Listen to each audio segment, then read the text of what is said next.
Olá pessoal, estamos aqui reunidos mais uma vez e hoje o nosso objetivo, diferentemente da última vez em que eu estive aqui, nós não vamos falar sobre o Enem, nosso objetivo é trabalhar a UERJ, o perfil da redação que vai ser cobrada no próximo domingo, não sei se esse domingo agora, o outro, né, no dia 2 de dezembro, qual é o perfil da redação que vai ser cobrada na UERJ. Antes de tudo, eu preciso deixar claro uma coisa. É uma prova de português, língua portuguesa instrumental com redação. Isso é extremamente importante. Por quê? Quando eu falo língua portuguesa instrumental com redação, é necessário você perceber que as provas estão totalmente vinculadas. E nesse sentido, ao contrário do que muita gente faz, eu acho que vale a pena você não começar pela redação. Vale a pena você começar pela prova de português instrumental, fazer 5 questões, cada uma valendo 2 pontos, total de 10 pontos, para depois, tendo lido os textos, tendo analisado a prova, você se encaminhar para a redação. Essa é a primeira grande dica da aula de hoje e, digamos assim, não é uma dica nem sobre a redação, mas preliminar à escritura do texto. Vamos começar? Olha só. Eu botei aqui, redação, análise, caso UERJ. Pessoal, para começar a falar sobre, eu vou numerar aqui algumas características que me parecem fundamentais para você fazer uma boa redação, para você conseguir atingir uma nota máxima. Eu vou colocar aqui uma por uma, mas para fazer isso, primeiro eu preciso ler, comentar com vocês os temas dos últimos anos da UERJ. Não vou pegar muitos temas não, vou pegar o tema do ano retrasado e o tema do ano passado. Vamos lá? Se você tem aí, você pode acompanhar, se não, só me ouve e já vai fazer sentido. Olha só. A proposta de redação do ano retrasado, de 2010 para 2011, foi a seguinte, o vestibular UERJ 2011. A partir da leitura dos textos e de suas reflexões pessoais, redige um texto argumentativo com no mínimo 20 e no máximo 30 linhas, olha aí uma diferença para o Enem, mínimo de 20, hein?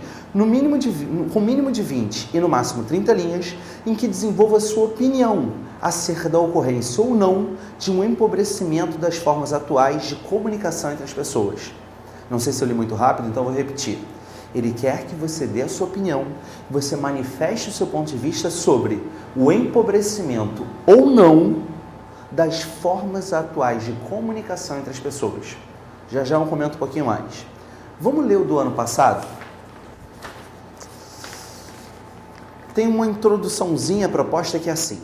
A fala do historiador Eric Hobsbawm, falecido inclusive esse ano, A fala do historiador Eric Hobsbawm também apresenta uma reflexão sobre o futuro e suas possibilidades, relacionando o tema à ação da juventude, tradicionalmente considerado o futuro próximo das sociedades.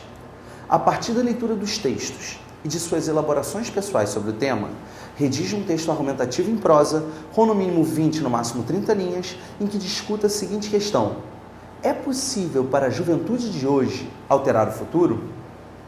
Pessoal, então o primeiro tema perguntava se existe ou não um empobrecimento das formas de comunicação hoje. O segundo tema, o tema do ano passado, se é possível para a juventude de hoje alterar o futuro. Eu não sei se vocês perceberam, mas a primeira grande característica da UERJ é que ela tem um perfil, eu vou escrever aqui e eu explico, tá? Um perfil argumentativo claro, evidente. Muita gente não entende o que eu estou querendo dizer com isso, porque afinal de contas o texto já diz, é um texto argumentativo. Mas olha o que eu escrevi, perfil argumentativo claro, evidente. Na aula de hoje, como eu imagino que todos vocês fizeram o Enem, ou pelo menos já ouviram falar do Enem, eu vou fazer uma série de comparações para você perceber por que a UERJ tem suas características. O Enem colocou esse ano lá, os movimentos imigratórios para o Brasil no século XXI. Vocês se lembram, não se lembram? Não sei se vocês perceberam, mas em nenhum momento foi colocada uma questão, em nenhum momento foi colocado um posicionamento muito evidente ali, bem diferente da UERJ. Olha só o tema do ano passado, ocorrência ou não de um empobrecimento.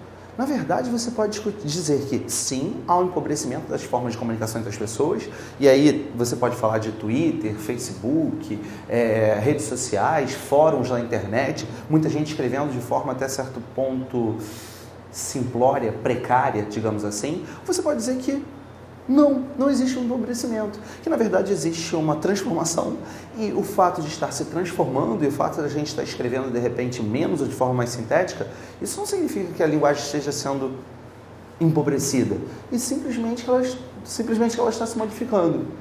Você pode optar por qualquer um dos posicionamentos.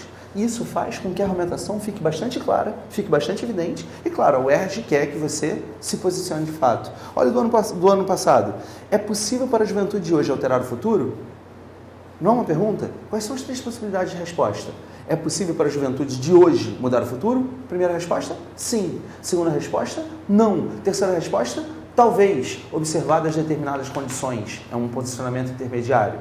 Enfim, eu quero que você se lembre de tudo que eu falei. Não sei se eu falei rápido, mas se o perfil argumentativo é claro e é evidente, a sua opinião, o seu posicionamento tem que ser claro e evidente.